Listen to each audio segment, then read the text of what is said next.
Ambassador Portman, as I'm sure most of you know, is in addition to being a congressman from the state that will decide this election, perhaps, was a former trade ambassador, or the nation's trade ambassador. And I wanted to talk to you about trade. As Senator Lieberman mentioned, trade is considered something that has raised standards of living. But as you well know, there is a rise of sentiment, protectionist sentiment, not just in this country, all over the world.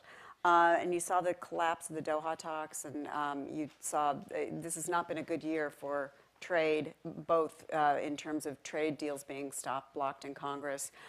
Certainly the Democratic nominees, Barack Obama and Hillary Clinton, were some would say protectionist in their rhetoric towards, and really tapped into a concern in this country about it. But again, it's also international, this sense of this concern about trade.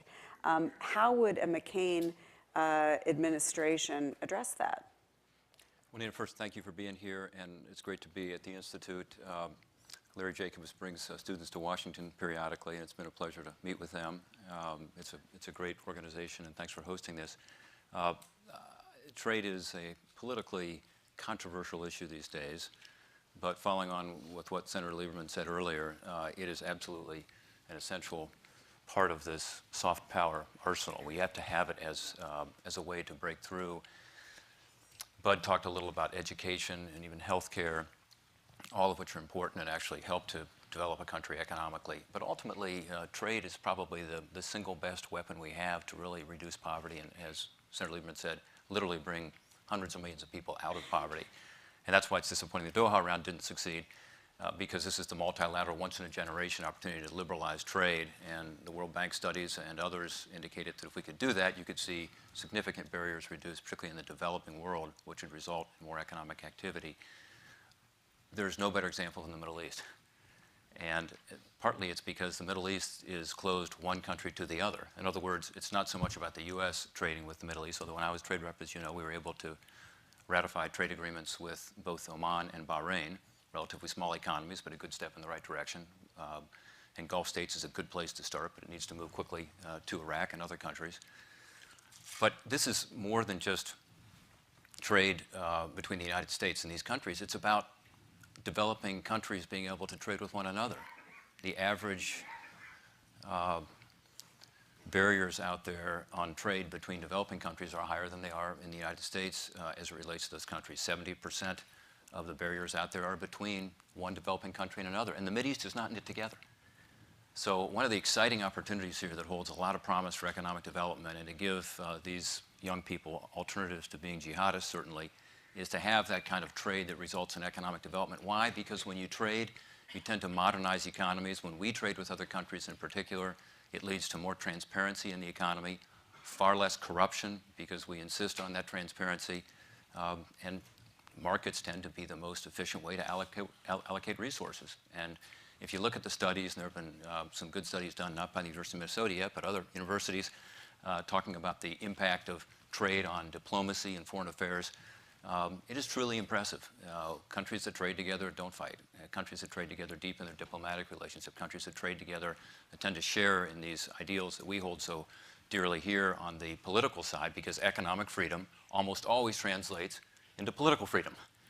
So it really is an important tool, and that's why, getting back to your specific question, Nina, it is so frustrating to me to see trade become such a political football in this country.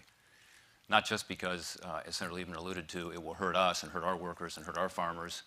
Here in Minnesota, about 1 of every 3 acres is planted for export now. Your manufacturing sector is modernizing. It's terrific, but a lot of it's because of trade. Our economy last quarter, we just learned, grew 3.3%. 3.1% of it was due to increased exports. Without exports increasing in trade, we would be in recession right now in a technical sense.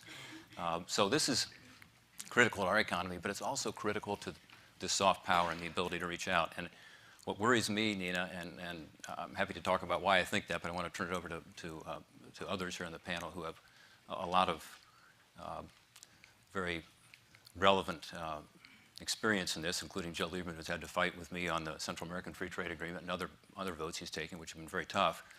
But this is an issue that really does relate not just to our economy, but also our foreign policy. greatest example would be Colombia. We are poised to pass a free trade agreement with Colombia right now. I was fortunate enough to be able to negotiate that agreement. I can tell you commercially it is extremely beneficial to the United States. Pretty simple. Colombia has almost all of its products coming duty-free here.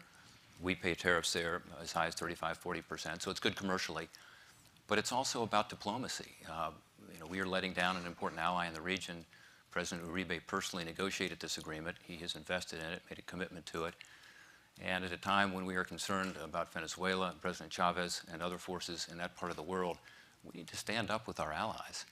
And so for it to become a political football, which it has been, unfortunately, and frankly, a partisan issue. With regard to CAFTA, we were only able to find 15 Democrat votes on the House side. We won it by 1 vote. It's discouraging.